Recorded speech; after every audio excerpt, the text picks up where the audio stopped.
So here's the thing though. There's that picture. That picture someone made. It's exactly what we all had in our minds of how they tell us the end is coming. This big round table. And they're on the screen, and they are the ones to be captured.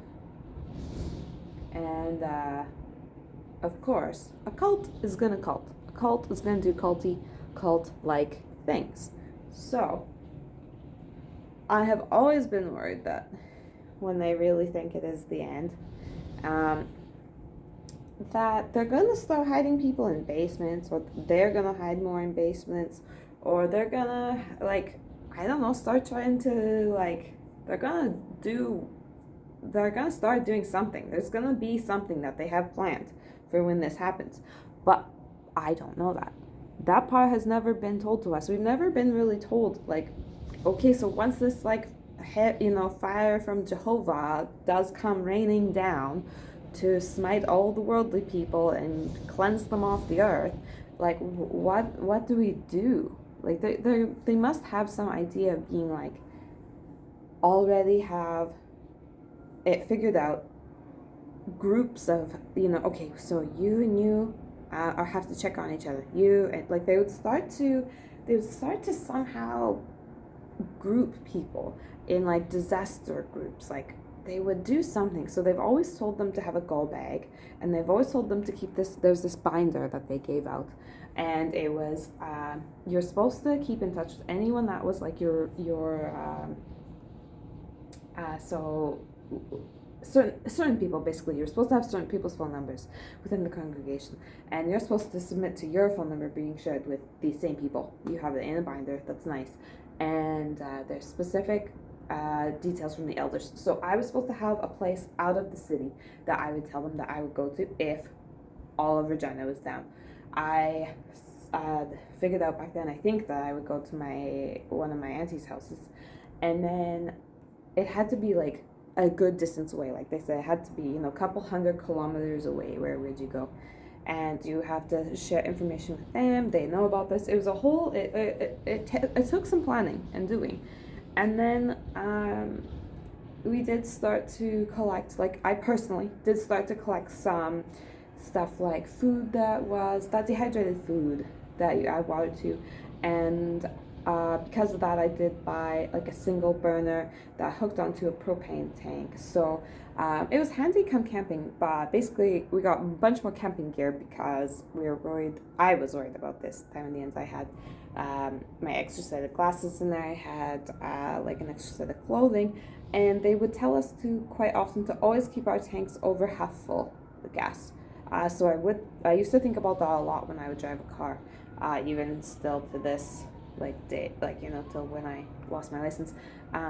I would think about, I have to keep my gas half full, because that's what they always said was good for the end of the world. Like, it's very, very, it's like gaslighting. Like, it's just done to them so much, you just believe it, everybody believes it. So they do have, like, kind of like end of the world like plans. So if, say, they stopped paying, like, they got so scared they didn't want to leave or something, they stopped paying their power or something, there's gonna be ways that we're gonna find out that they're, like, in their basement hiding. Like, they might even, like, try to start to, like, fix up their basements and, like, cook downstairs or something. Like, I really don't know what they think is gonna happen. Like, there must be other people wondering, like me. Okay, so when you're a Jehovah's Witness, like, you're wondering, well, but, like, okay, so the day of this all coming down, that's what they talk about the most. But what about after? Like, okay, so, like, that like, if you don't die, then, and you're not resurrected yet, it's like, isn't everything gonna be like a wasteland? Like, how do we, like, won't we lose power? Won't we lose all kinds of stuff? And they would want to have generators. Like, I remember lots of the brothers talking about having generators, different things like that. So it was handy, again, camping, when someone had a generator. Nice, okay. So things like that. And then I do worry too that they're going to try and get more people to their Bethels, and they're going to just try and keep more people in there. I really don't know. Beyond money and them getting to, they think they're so popular. They think, they have 8 million followers that, like, love them. Like,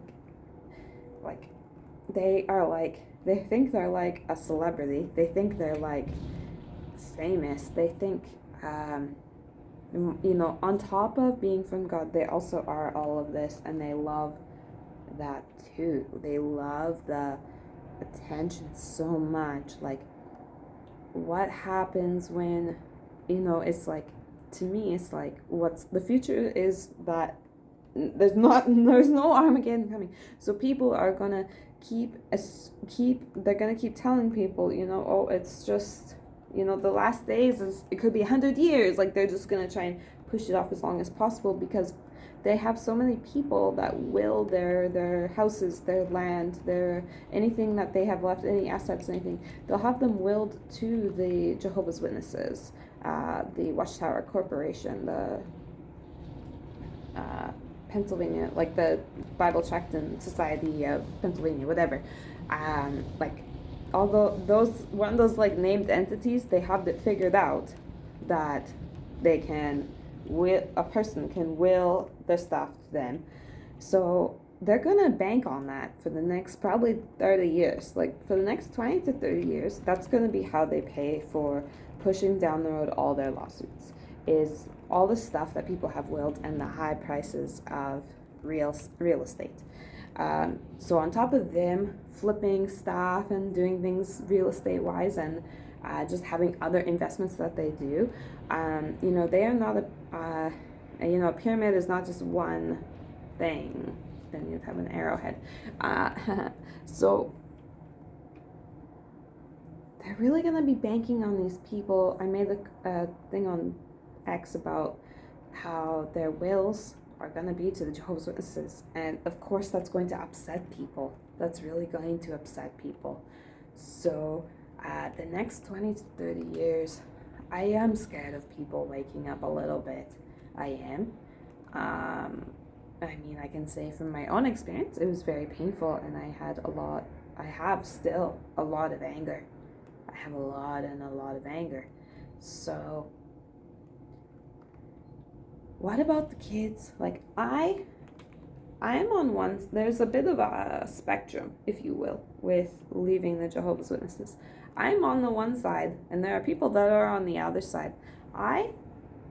Calling myself an apostate, I am very, you know what? No, I am the one shunning my family now. I don't give a hoot, holler, a rat's butt. I don't give anything. I don't want anything from them, because I feel like it's toxic. Everything is toxic. I just want to get away from them. I just want to run away. I want to start a new life. Whereas there's some people that when they are waking up, they still love their family, and they're towing all these lines of how to get to leave but still get to have their family. And I am trying to get them to leave me alone. I mean, if you really know me, you've probably heard me say a decent amount in my life, leave me alone. How many times have I begged people to leave me alone? Like, if you used to know me, you probably have had me ask you, can you just leave me alone? Like that at some point, right? I've had a hard time lately because of this accent, and I remember I used to say a lot, leave me alone. I used to be a lot like, please, can you please leave me alone? Can you please leave me alone? Can you just please leave me alone? I bet you, if you used to know me, you've heard me ask you that. And it's in me to being literally left alone. And some people don't get that. But yeah, leave me alone. I don't know how much I can get to say that. Like, at what point when I start to feel safer and like my mom is actually leaving me alone? Because it's like, it still feels like to this day that she stalks me. So it's like, I I just want to be done with them. I don't want to talk to them. Again, I've had breaks before where I went not talking to my mother for years, and it was lovely. I loved it. I tested this out before. I know what I'm doing. Just don't feel like people take it serious and they'll be like, oh no, she's gonna miss her mom. I feel like literally anyone I've ever told is like, oh no, but she's gonna miss her mom. No, I will not. I will not miss my rapist. Do not get that messed up. Some people really need to get their things in order if they want to follow me or comment. This is why I don't want comments on my stuff. Because I already know everyone here is brainwashed to not like Russia and to not like China. And I don't want to hear none of it. I don't want to hear none of that. I don't want to. So, just trying to explain to you why I'm scared of some people waking up.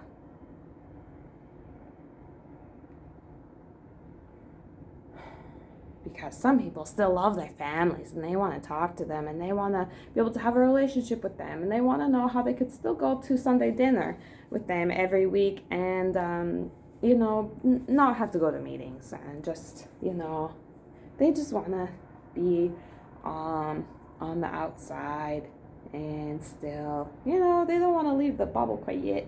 They just want to be there. And I'm not saying there's anything wrong with that. I'm just saying that's not me. That is not me at all. So, me and those people usually don't get along. Because I'm just like, just freaking forget about them. Like, holy, like, just leave them in your dust, man. Like, so.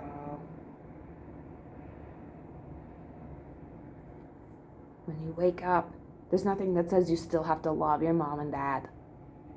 If someone tells you you should feel bad for them because they probably went through the same thing, that is absolute crap, and that person has no idea what they are talking about.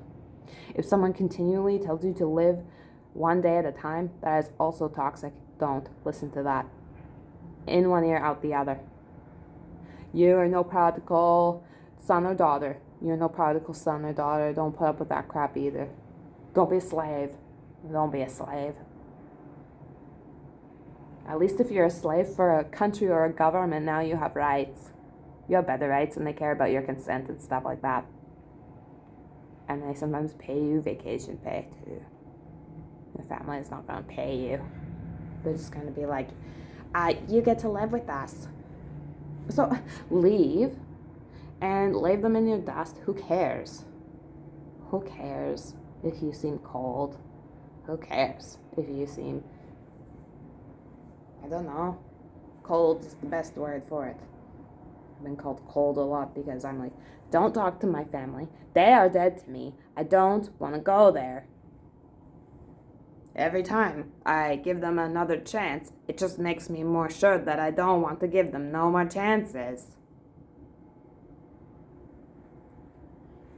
I could be one of your kids.